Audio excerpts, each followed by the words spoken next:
आज की हमारी कहानी है नरगिस के फूल। आज आसी जब सुबह सुबह उठी तो खिड़की से बाहर देखते ही उसका चेहरा मुरझा गया। अरे कहाँ चले गए? कल तो यहीं थे। इतने महीने से रोज़ सुबह दोनों को देखना उसकी आदत सी बन चुकी थी, और आज जब दोनों अपनी जगह पर नहीं थे तो आसी को कुछ खाली खाली सा लग रहा था। सुबह सुबह बस वो दोनों सामने दिख जाते तो आसी का रोम रोम पुलकित हो उठता था, सुवासित हो उठती थी उसकी सांसें। मन एक अद्भुत खुशी महसूस करने लगता, और सबसे खास बात, इन सब का सकारात्मक प्रभाव पड़ता उसके मन मस्तिष्क पर, और कलम खुद ब खुद कोई गीत लिखने लगती। पता नहीं क्या जादू था उन नरगिसी फूलों में, बस देखते ही मन मचल उठता। शायद असीम का असीम प्यार भरा था उनमें।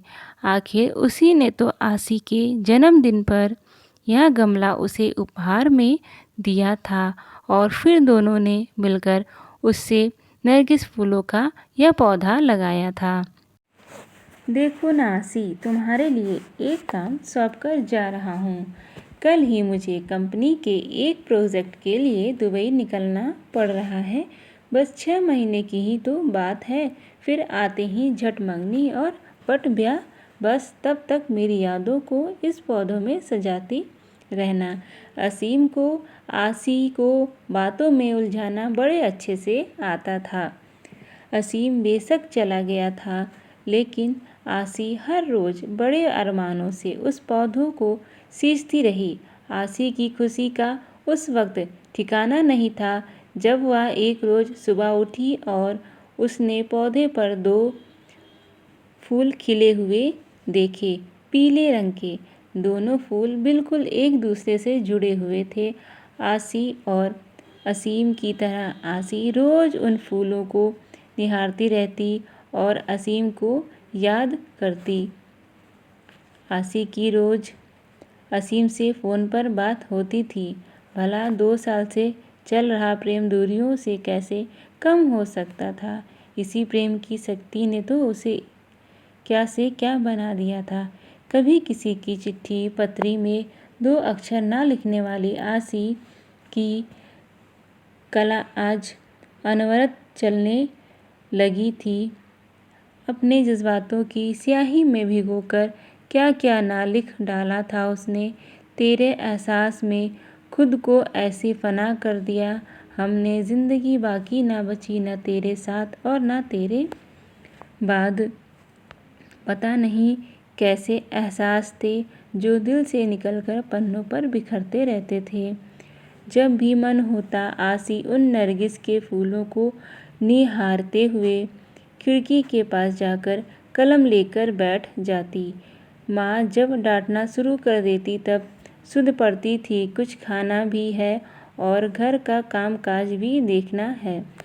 पता नहीं पिछले कुछ दिनों से क्या हो गया था उसे।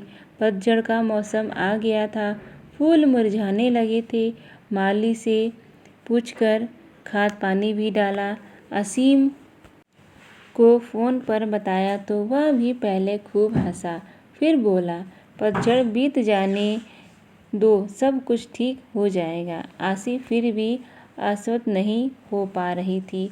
अब तो बसंत की बहार भी जाने लगी थी, चारों तरफ एक मीठी बयार बहने लगी थी, लेकिन फिर भी आसी को कुछ सही नहीं लग रहा था। आज भी उन फूलों को देखे बिना बेचैनी बढ़ रही थी। आसी कागज कलम फेंक कर बाहर आ गई थी और गमले के आसपास ही चहलकदमी करने लगी। कुछ समझ में नहीं आ रहा था कि क्या हो रहा है। इसी सोच में उसे यह भी ध्यान नहीं रहा कि काफ़ी देर से बाहर की घंटी बज रही है। आसी कहाँ खो गई हो? दरवाजे पर कब से घंटी बज रही है, ध्यान कहाँ है? माँ ने दरवाजे की ओर जाते हुए पूछा। इससे पहले कि आसी संभल पाती, दरवाजे पर असीम खड़ा था। मुस्कुराते हुए, हाथों में नरगिसी फूल लिए हुए। तो फ्रेंड्स, आज की कहानी आपको कैसी लगी कमेंट करके ज़रूर बताइएगा, और हमारे चैनल को सपोर्ट करने के लिए प्लीज़ सब्सक्राइब भी कर दीजिएगा और शेयर भी कर दीजिएगा। तो फ्रेंड्स, मिलते हैं आपके साथ ऐसे ही बहुत ही इंटरेस्टिंग सी कहानी के साथ नेक्स्ट वीडियो में। Thank you.